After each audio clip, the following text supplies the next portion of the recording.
I'd like to extend a very warm welcome to everyone who's joined us online for Henley and Partners' 16th Annual Global Citizenship Conference.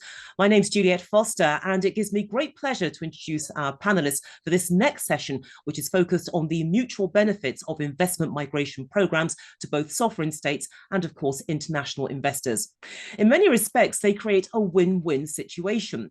Countries that host these programs increase their sovereign equity by providing a mechanism for investors to diversify their sovereign risk. Well, joining me online is Dr. Juerg Steffen, who's the CEO of Henley and Partners. Also, Dr. Ernest Hilaire, who's the Deputy Prime Minister of St. Lucia, and Richard Duncan, the Chairman of the Grenada Citizenship by Investment Committee. So, gentlemen, welcome and thank you so much for being here. Dr. Steffen, let me start first with you, because the term sovereign equity, it was coined by Henley and Partners at Davos several years ago. And in a nutshell, it describes the potential of investment migration for host countries. So can you explain what those potential benefits are in real terms? Yes, of course, a pleasure, Juliet, and good morning. Sovereign equity means that the countries that host these residence and citizenship by investment programs receive a considerable amount of foreign direct investments. And these foreign direct investment is equity. So it's not a loan that they receive from the World Bank or other bigger countries. It's equity that they can use in the way as they want to use it. And I was traveling on one of my trips and met with a head of state, the prime minister, and asked him, how is it working with your program? How is it benefiting? And he explained then to me, saying, the good thing about this sovereign equity, this way how to get sovereign equity through these programs is that the government can decide themselves how to use these funds and where the funds are invested in the country. And that's the big difference when you compare it with a loan that you get from an outside, a third party, because with the loan usually comes also kind of requirements where to invest, how to invest, and when to invest.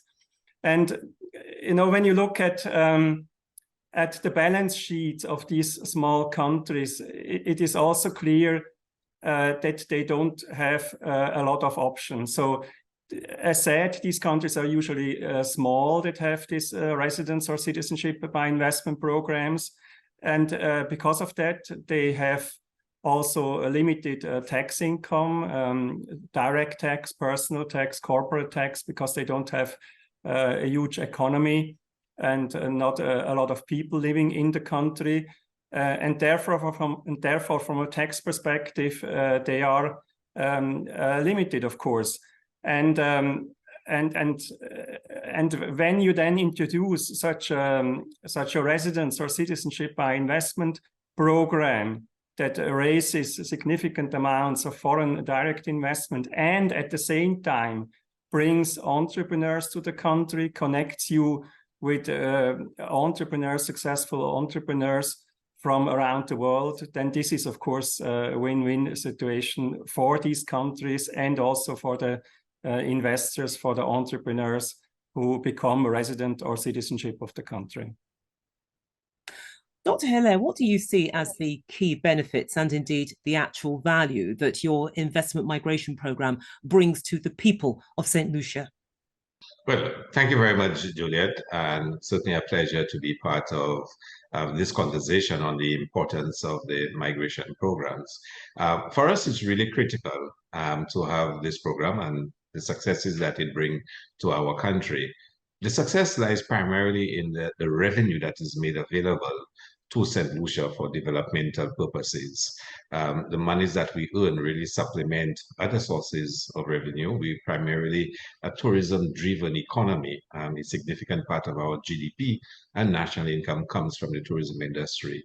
But yet, we do have shortfalls and we do have huge developmental gaps.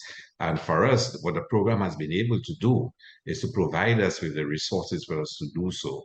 And in the pre-COVID era, quite a lot of the resources raised through the program had been used to meet expenses for developmental projects in healthcare, in education, and infrastructure as well. During COVID, it really became a valuable source of revenue for us. During that time, government undertook huge borrowing because of the significant shortfall in revenue. And we were able to use resources from the program for us to be able to, pay support for disadvantaged sectors, disadvantaged people, and that was really invaluable to us. Support for feeding programs, support, to purchase PPE, for example, the equipment needed. In the immediate post-COVID period, or what is emerging as a post-COVID, period, a lot of our resources have gone in settling some of the outstanding debt payments that we've had. The maturing of debt requires government to have the kind of revenue to settle, those obligations. And the program has been a very valuable source for us in the last year to meet a lot of those obligations, as well as providing support for infrastructural development. As you know, climate change is real for us. And every year between June and December, we have the hurricane season. And it's always a very nervy time for us because we're never really sure the impact of the hurricanes or any storms or any bad weather. And we've certainly been able to use some of our resources from the program for us to deal with some of the challenges that we face, bridges being destroyed, roads being washed away, whatnot. So the program really has brought a tremendous source of support for government in meeting some of its developmental challenges. I understand the benefits there. You've very coherently outlined them, but why do you think the St. Lucia Citizenship by Investment Programme actually appeals to international investors? Because clearly they are snapping it up. So what are the key benefits and advantages that you're offering, which has really ticked all of their boxes? I think the two issues you have to put side by side. One, there are the obvious advantages of having second citizenships. We live in an era where global citizens, is becoming a norm in terms of one living the life of a global citizen. And there are some obvious benefits, the ease of travel, the visa access that the destination offers. There are issues of taxation, there are issues of, having a place for your own investment and for your own, where you can certainly call a second home if it becomes necessary. And for us, these are the obvious advantages of having a second citizenship. But there's also the added soft advantages that you have that does not necessarily seem so obvious. That is, you are associating with a destination that has some brand value. And we believe St. Lucia offers significant brand value as a destination and certainly as a place where you can also call home. You would want to know that the place that you also call home, your second home, your second nationality, is a place that is a premium place, a destination that you'll be proud to tell anybody in the world, I am also a citizen of St. Lucia. When you approach an immigration desk and you present a St. Lucian passport and say, I'm a citizen of St. Lucia, you feel comfortable that this is a place that's well known. And St. Lucia is well known for its good governance, for its transparency, as a tourism destination.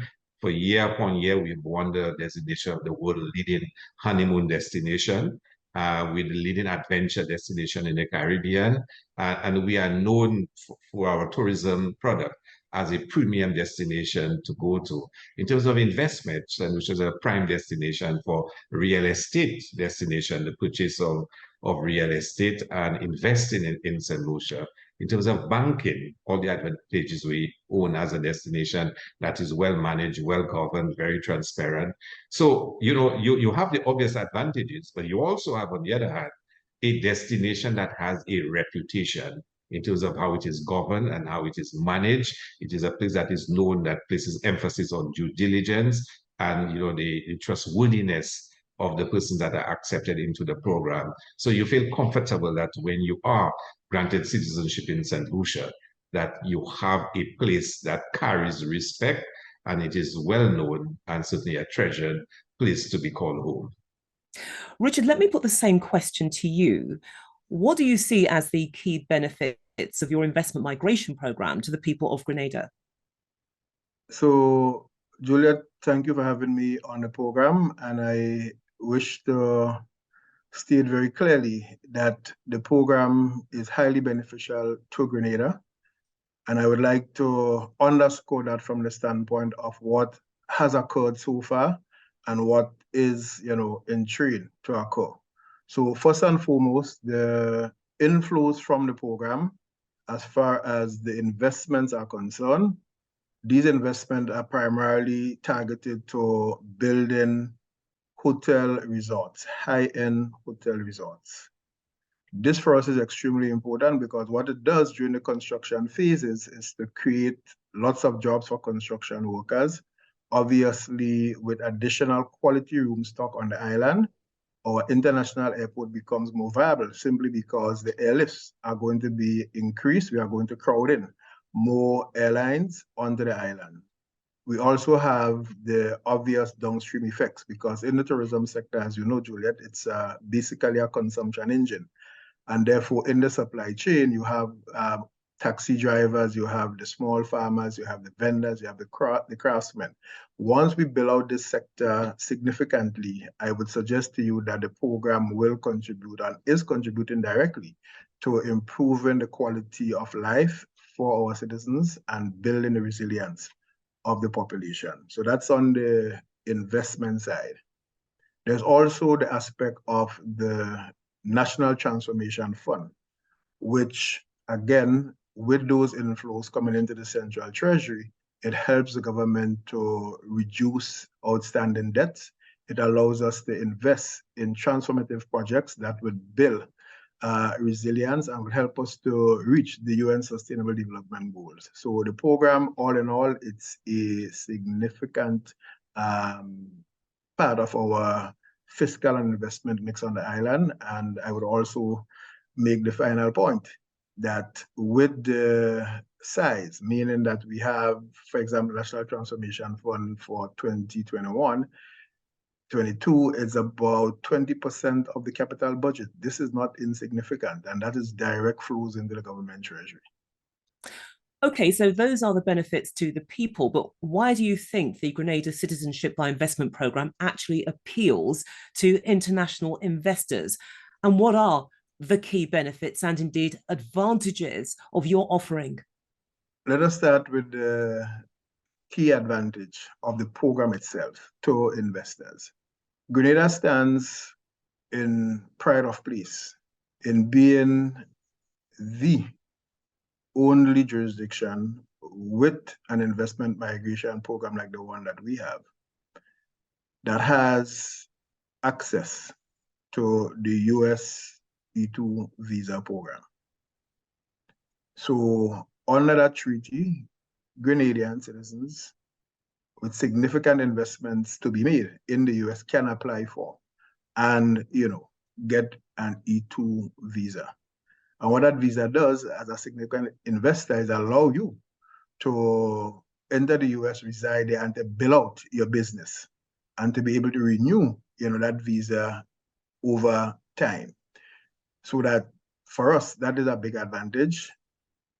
I think the other advantage that we have is that we run an extremely rigorous due diligence process. In other words, someone becoming a citizen under our program can be rest assured that they are not going to be associated with others who have not stood the test of time. Our DD program is top-notch. We scored 10 out of 10 in a September 2022 survey that was published in the Financial Times for our due diligence program. And that was among 13 countries that were surveyed there and then. I think we also need to say to people that becoming a citizen of Grenada, you are in fact becoming a citizen of a jurisdiction that is extremely safe. That you spend time here, you sojourn to the island. When you look at our serious crime rate, and more specifically homicides, it is extremely low. In fact, I would tell you that for 2022, there have only been 6, right, compared to other jurisdictions and in the Caribbean as such. And on top of that, you are looking at a landscape that is extremely picturesque. It's small, yes, 120 square miles, but with mountains, valleys, bays, inlets, magnificent beaches, rivers, and lakes. So again, we twin our offering, not just to make an investment, not just to become a citizen, but also to be a part of the Grenadian experience and to enjoy what we have to offer as a population, as a jurisdiction. So these are the things I would like to cite as attractions to our program. Of course, the efficiency with which we treat with the stakeholders sometimes is called the question, I will admit that. However, when due care and attention is placed on the process, one can understand and accommodate a measure of delay only because we are ensuring that we get it right the very first time and every time. And Dr. Steffen, there's no doubt that the appeal of these investment migration programs, including the Grenada option, they have increased significantly over the past few years. But from your perspective, what is it that's driving up that demand? I see mainly 3 reasons for that. In the past, before COVID, you had a lot of applicants. The majority of applicants came from the emerging markets. Because they wanted to become residents or a citizen of a developed country. And now what we see is that there is a shift, and the number 1 market in our industry is currently North America. So the Americans, they're looking for second or third citizenships or residencies. And the interesting thing is that they not only want choose one country where they can become residents or citizens, they choose more than one countries, and they, from a geographical perspective, want to diversify it because they realized during COVID how difficult it is if you just have one residence and citizenship, and if you can't just move to another country if you want, and therefore they strategically look for areas, for regions where they can become residents and citizenship and build a kind of a residence and citizenship portfolio. And this, of course, then has also an influence on the high net worth individuals and the entrepreneurs around the world, because they see suddenly that the North Americans who have a US citizenship, that they start to diversify, and so therefore it's start to be just normal that all entrepreneurs globally and families who think forward start to think about getting other residence and citizenships. We know that with any of these investment or migration programs, there will always be criticisms. And what I need to hear from you, Dr. Hilaire, is your pushback against those critics who insist that a country's citizenship should never be up for sale, and that investment migration programs pose security and indeed other risks to sovereign states. I think it is fair that there are criticisms. One should not totally discount the criticisms as being baseless or meaningless. On the first point, the issue of that citizenship should never be up for sale. I'm not sure we should see that citizenship being up for sale. A country has assets. It has its natural wealth and its resources that it can use to finance its developmental agenda. It can be that you have oil, or you have gold, or you have diamonds, or you have different forms of resources that you have. And it is up to you to decide as a country what it is you're going to leverage for developmental purposes. Citizenship, for me, in today's world, is another instance of you using your natural assets, which is your citizenship, to leverage it for developmental purposes. There was a time in the 1960s, 1970s when, because of the international norms and the international sentiments that prevail, one would be a little reluctant to do so because it was a period of strong nationalism And in a sense, people focus very heavily on the nation state and the preservation of boundaries and everything else. Since then, the world has moved into a more global, interrelated nature.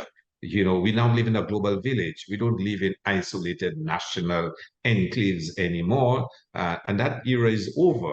Countries are joining up in all kinds of free trade arrangements, all kinds of, you know, common arrangements for trade, for movement of people, movement of goods and services. The world has changed, and therefore the notion of a global citizen is a feature that is increasingly becoming a norm. That did not exist, you know, 50, 70 years ago. So one talks now about citizenship, not in a very strict, restrictive, you know, almost kind of chauvinistic sense. Citizenship is something which is desired, you know, across, you know, countries. So, I mean, you know, and again, let me give you another example. At one time, we spoke about brain drain, that our young people should not leave and go and work in other countries because we were enriching them with our human resources and depleting ours. That may be so, but everybody wants to go overseas now and work in different parts of the world, to work in Paris, to work in London, as young professionals, to dream of working with some of the international companies, you know, that dominate the international landscape now. And that's just a feature of modern day society. We live in a global village, and the notion of a global citizen, it is something which is becoming, you know, a norm. And I think, you know, we should not be restricting ourselves to categories of all in terms of how we see the whole world and how we react to the world. So from that point of view, I don't see it as citizenship for sale. I think it is an asset that the country has, and the country can utilize it for its developmental purposes. There'll always be issues of security and risk. The question is, how do you manage those risks? In any enterprise, in any undertaking, there will be risks and there will be challenges. What you have to do is to put the systems in place, the processes, procedures, to minimize the risk, to have proper risk management, which is why we place a lot of emphasis on due diligence, a lot of emphasis on verification, a lot of emphasis on follow-up to ensure that people with grant citizenship are in fact in accordance with the best interests of our country. And Richard, let's take that criticism that people have levelled, that citizenship should not be up for sale. What do you say to those of you who argue that your own investment migration programme should be shut down? Our position is that reformation and regulation are superior choices to elimination. So we are not in the business of arguing whether or not these programs should be shut down. We are in the business of making a strong case that, given the overwhelming evidence as to the positive benefits of these programs and the associated risk, let us talk about how we can identify, assess, and design activities and programs to reduce the risk profile and to mitigate against those risks. That said, we in Grenada are strongly committed to taking actions on our own to reduce the risk profile of our program, which is already low, if I may say so, and engage with stakeholders and concerned entities to speak to how it is we can further tweak the design of this program, how we can bring in regulations, how we could bring in credible, consistent, transparent standards to ensure that the concerns, legitimate in some cases, of other stakeholders are addressed consistently over time, such that the positive impact, the benefits alluded to earlier, are sustained for these economies. And sadly, there we have to leave it. But thank you to all of you for your time and valuable contribution to this session of Henley and Partners' 16th Annual Global Citizenship Conference, in which we've unpacked the key benefits of investment migration programs, both to investors and to sovereign states. A big thank you as well to our global online audience. We appreciate your interest and your engagement.